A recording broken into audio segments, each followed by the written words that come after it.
All right, today we're headed into the heart of Echo Park, Los Angeles. We're going to unravel a pretty wild story about a home under siege, a massive alleged conspiracy, and a really unique form of resistance. One where art itself becomes the weapon. Yeah, this quote from the source material just drops you right into the middle of it, doesn't it? It sets a scene that feels less like a simple property dispute and, I don't know, more like a detective story, where the lines between art, life, and a fight for survival have just completely disappeared. So where does this all start? Well, not in some stuffy courtroom. Nope. This story kicks off with a direct physical assault on a home. We're talking about a conflict that started with bulldozers and threats, way before any legal papers were even on the table. And this is where we meet the two people at the center of all this. Artists Arik Seidenglans and Elishba Itura. Their home, and the land it's on, became a literal battleground. According to them, they weren't just facing eviction, they were being invaded. The source materials describe this just terrifying, relentless campaign. It apparently started with tractors demolishing their property and workers trespassing, but it escalated, and fast. They say they were pelted with rocks, shouted out with slurs, and then it got even more serious. A direct physical threat involving a can of turpentine and a lighter right near their electric meter. Okay, so you have to be asking, right? Who was behind all of this? Well, the artist claimed this wasn't just some random act by an aggressive contractor. They believe it was part of a highly coordinated effort involving a whole network of powerful players. So you've got these two sides. On one, you have the artists. They call themselves ghetto princes and situationists, using art as their form of rebellion. And on the other side, you've got a network they call a kleptocracy, which basically means a system run by thieves, that they say involves developers, lawyers, and financiers. And the story they tell, it paints this picture of a really complex web of individuals and companies all allegedly working together. The artists accuse this network of using family connections in title companies and even conspiring with city officials to fraudulently take properties all over Los Angeles. So faced with this onslaught, what did they do?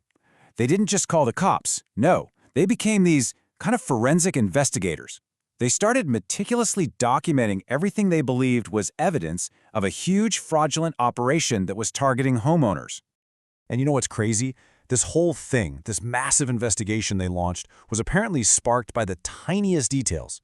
A notice, supposedly from the city, just didn't look right. The graphic design was off, the font wasn't the right one, and this one small observation about a document they thought was a forgery, well, it sent them down a rabbit hole of alleged fraud. But those little details, they weren't so little. They were threads that, when pulled, allegedly unraveled this huge pattern of really serious crime.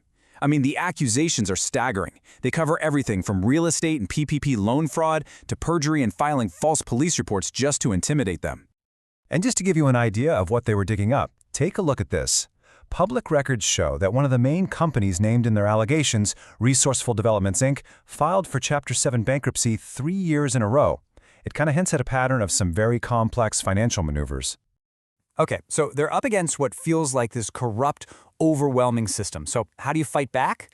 Well, they didn't just rely on lawyers. They turned to the one tool they knew best, their art.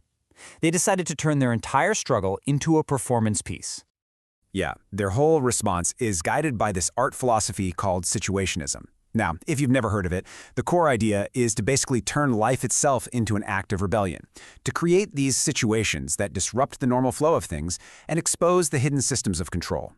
So they put this philosophy into action with this four-step strategy of resistance. They took the system's own tools, legal filings, paperwork, all that bureaucracy, and they reframed them as performance art. And by documenting everything, they created this counter-narrative where they weren't just victims, they were the main characters in a real-life drama. But you have to imagine turning your entire life into a 24/7 act of protest art, fighting a war on legal, physical, and psychological fronts. I mean, that comes at a huge, devastating personal cost.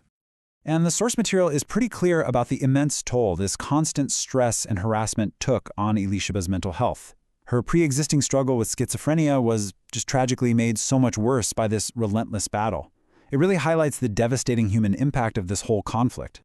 So in response to all of this trauma, they made this conscious choice. They started to frame their entire existence as a work of art. Their home became both a fortress and a living myth that they were creating in real time.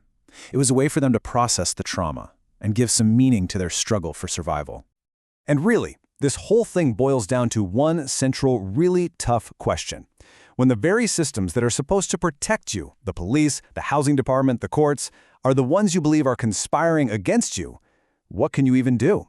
What recourse do you have? And that fight, it's still going on. It's not just about their home anymore. As they put it, they are suing the city of Los Angeles to bring awareness, to expose a system they believe preys on the vulnerable. Their story is definitely not over, and it forces all of us to ask, in a battle between people and power, what does it really take for the truth to finally be heard?